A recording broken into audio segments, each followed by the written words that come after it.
Sziasztok! Somodi Helga vagyok, és bár már nagyon-nagyon nehéz összeszedettnek lennem, az állandó fájdalmaktól, szteroidoktól, kínoktól rendkívül megtorzult az arcom, azonban most mégis úgy döntöttem, hogy készítek egy videót, melyben nyilvánosságra hozom az elmúlt 5 éves, illetve még a jelenleg is tartó pokoljárásomat. Ezáltal is bízva abban, hogy talán még a ti segítségetekkel, a nyilvánosság erejével mindez véget érhet, és ha már nem is kaphatom vissza a régi életemet, legalább túléljem ezt a mostanit. 2013 nyarán még én is úgy éltem az életemet, mint bármely más fiatal. Nagyon-nagyon boldogan a párommal Angliában.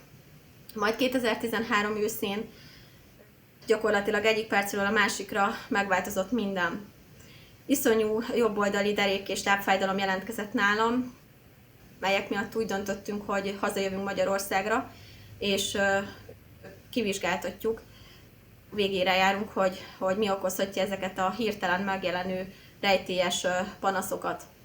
Első körben egy idegsebész látott, aki egy gerincsérvet feltételezett a háttérben. Ezt viszonylag rövid idő alatt sikerült kizárni, és mondhatni fogalma nem volt arról, hogy mi okozhatja ezeket az őrületes kínokat. Aztán pár hét után a fájdalmak átterjedtek a bal lábamra is, majd 3-4 hónap után izomrángatózások jelentek meg, először a lábamban, majd testszerte mindenhol. Gyakorlatilag teljesen magamra hagyva 4 fal között és őrületes kínok között folyamatosan próbáltam kitalálni ebből az útvesztőből, és megtalálni azt, hogy mi okozhatja ezeket a problémákat. Majd egy év után sikerült eljutnom a Lyme-kór diagnózisáig, egy rendkívül költséges németországi vizsgálattal támasztották mindezt alá, és több antibiotikumos kezelést is kaptam. Azonban ezek az antibiotikumos kezelések egyre rosszabb és rosszabb állapotba sodortak, ami azt jelenti, hogy a leginkább legerősebben jelenlévő lábszárfájdalmaim elkezdtek felfelé a térdeimre ráterjedni, borzalmas kínokkal, rángatózásokkal, és mondhatni pár hét alatt teljesen a saját szemem láttára épült át a térdem, és torzult el a térdem borzasztó kínok közepette. Aztán visszakerültem ehhez a Lyme orvoshoz, aki azt mondta, hogy látja ezt az elváltozást a térdemen, és azonnal menjek neurológushoz, és járjak a végére, mert valószínűleg a fertőzések egy gyulladásos autoimmun folyamatot indítottak be nálam, illetve az idegrendszerembe, amelyet mindenképpen neurológus kell, hogy lásson, és meg kell, hogy állítsák ezt az elváltozást, illetve a sorvadást, ami akkor kezdődött. Én ezt akkor egy kicsit rossz néven is vettem, mivel előtte már nagyon sok neurológusnál jártam, és gyakorlatilag pont ők voltak azok, akik leginkább pszichésnek vélték a problémáim okát, tehát nagyon-nagyon negatív tapasztalataim voltak velük. Azonban nem volt mit tennem, hallgattam a Lyme orvosomra, és felkerestem egy újabb neurológust. Sajnos újabb kudarcért ez az illető neurológus legyintett a sorvadásra, azt mondta, hogy ez még nem sorvadás, ezzel még nem kell foglalkozni. Próbáljak meg meditálni, megnyugodni, többször is rákérdeztem, hogy esetleg nem szükséges-e további vizsgálat, agyvíz, izombiopszia, idegbiopszia vagy egyéb, de gyakorlatilag mindig azt a választ kaptam, hogy teljesen fölösleges, és hogy csupán csak meg kell nyugodnom, és ennyi. Aztán pár hónappal később elkerültem a Ritka Betegségek Intézetébe, ahol több vizsgálatot is elvégeztek rajtam, többek között EMG és izombiopszia vizsgálatot. Az EMG vizsgálat alapján egy autoimmunizomgyulladást feltételeztek, és emiatt szteroid kezelést indítottak el. Kezdetben ez a szteroid egy kicsit javított, aztán már nem éreztem hatását, és az izombiopszia ezt a gyanút nem igazolta, és ezek után gyakorlatilag itt is azt a lerázó szöveget kaptam, hogy menjek melegvizes fürdőbe, szedjek antidepresszánst. Mikor remegve sírva panaszoltam a asszonynak, hogy mekkora kínjaim vannak, akkor közölte velem, hogy túl sok skifit nézek. Ott az egyik orvos, igazából aki a kezelőorvosom volt, ő egy fiatal rezidens orvos, ő látta az elváltozást már a lábaimon. Én ezt mondtam, említettem a asszonynak is, azonban a asszony közölte, hogy nem látott semmit a beosztottja, és hogy mindez csak az én fejemben létezik. Tehát teljes összeomlott állapotban hagytam el ezt az intézetet is.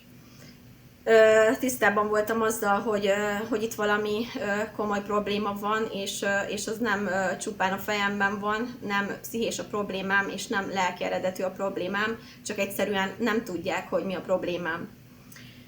Majd ezután kerültem egy hozzánk közel praktizáló orvoshoz, egy nagyon szimpatikus neurológus orvoshoz, aki nagyon furcsálotta azt, hogy 4 évig senkinek nem jutott eszébe ilyen tünetek mellett agyvízvizsgálatot végezni, és el sem akartam hinni, amikor a saját szájából hallottam, hogy gyakorlatilag a Lyme és a társfertőzések, illetve fertőzések bármilyen neurológiai folyamatot le tudnak utánozni, vagy el tudnak indítani a központi, illetve a perifériás idegrendszerben, és hogy szükséges ez a vizsgálat ahhoz, hogy talán tisztább képet kaphassunk mindenről. Én nagyon-nagyon megörültem ennek, hogy végre egy neurológus elkezdett komolyan foglalkozni velem, és levetettem ezt az agyvizet. Nagyon-nagyon megszenvedtem magát a vizsgálatot, körülbelül 1,5 hétig nem tudtam magamról, sugárba hánytam, iszonyatos fejgörcsöm volt, és ekkor ez az orvos hősnek nevezett, és igazából azzal biztatott, hogy meg fogjuk találni a problémám okát, és majd lehetőségekhez mérten kezeljük, és vége lesz ennek a horrornak. Aztán 1-2 hónapon belül készhez is kaptam az agyvíz vizsgálat eredményét, amelyben a véragygátnak a nagyfokú károsodása volt leírva. Ezután visszamentem hozzá kontrollra, és hát sajnos közölte velem, hogy ez a vizsgálati eredmény érvénytelennek számít, mert az agyvízbe vér került, és teljesen értékelhetetlen lett, esetleg fel tudja ajánlani, hogy még egyszer megcsináljuk ezt a drasztikus vizsgálatot, de többet nem tud értem tenni. Ekkor már annyira szét voltam peregve, és annyira csalódott voltam, illetve hát ugye annyira megviselt maga az a vizsgálat is, hogy már még egyszer nem mertem bevállalni, illetve ekkor egy ottani másik orvos, egy ott praktizáló másik orvos megígérte azt, hogy segít megkapnom egy úgynevezett IVIG kezelést, amely már akkor több orvosban is felmerült, hogy akár segíthetne nekem. Ez egy nagyon drága kezelés, amelyet az állam nem finanszíroz. Így aztán hiába merült fel több orvosba gyakorlatilag felvállalni, illetve megrendelni nekem ezt az infúziót, egyik sem volt hajlandó. Azonban ez az orvos, ez az imént említett orvos ígéretet tett arra, hogy mindenképpen segít, és elrendezzük ezt a vizsgálatot, hogy legalább megkapjam az esélyt arra, hogy jobban lehessek. Megmondom őszintén, hogy legszívesebben ennek az orvosnak most itt nyilvánosan kimondanám a nevét, mert annyira bolondot csinált belőlem 8 hónapig, és annyira megalázó az, amit velem tett, hogy megbocsájthatatlan. Ez azt jelenti, hogy körülbelül 8 hónapig folyamatosan hitegetett azzal, hogy már folyamatban van ennek a készítménynek a megrendelése. Meg fogom kapni hamarosan, majd ekkor hívjam, majd akkor hívjam. Most éppen itt van, most éppen szabadságon van, most betegen van. Aztán egyszerűen csak kinyomkodta a telefont, majd befektetett, kész tényekkel, hogy menjek, megérkezett az IVIG, és megkaphatom ezt a kezelést. Ez történt hétfői nap, majd szerdán közölték velem, hogy nem tartják indokoltnak a kezelést, és hazaengedtek. Majd továbbra is mondhatni ígérgetett, és megtette még egyszer velem azt, hogy ismét befektetett, és bent feküdtem a kórházba egy hétig, már szintén kész tényekkel, hogy végre megkaphatom ezt a kezelést, majd egy hét után egy újabb kifogással hazaengedtek, természetesen kezelés nélkül. Ez a kifogás végül is egy olyan kifogás volt, hogy hiány van ebből a készítményből Magyarországon, emiatt nem kaphatom meg. Én akkor pontosan tudtam, hogy itt másról van szó.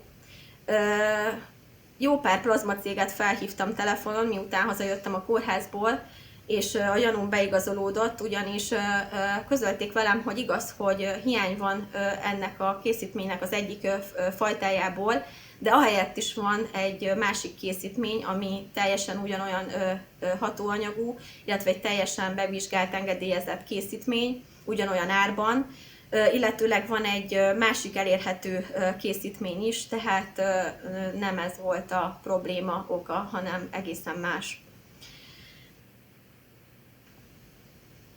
Nem adtam fel továbbra sem, és ekkor több helyről is kaptam olyan információt, hogy menjek el Pécsre egy nagyon jó szakemberhez, aki ezt a fajta betegséget, úgynevezett CIDP betegséget, ami már bennem is, illetve több orvosban is felmerült, hogy ehhez hasonlít legjobban gyakorlatilag az összes tünetem, hogy ő ebben nagyon-nagyon jó, és hogy majd nekem ebben segíteni fog ez az orvos ennek a betegségnek az alátámasztásában. Mondanom sem kell, hogy újabb csalódás volt, elvégezte a vizsgálatot, félig meddig beismerte azt, hogy nem tudja, mi a problémám, de végső soron azzal engedett ki, hogy ő nem aggódna a helyemben, mert koromhoz képest egész jól nézek ki, és menjek Isten hírével. Ekkor már az is problémát jelentett, hogy egyáltalán az autótól a rendelőig valahogy bekússzak.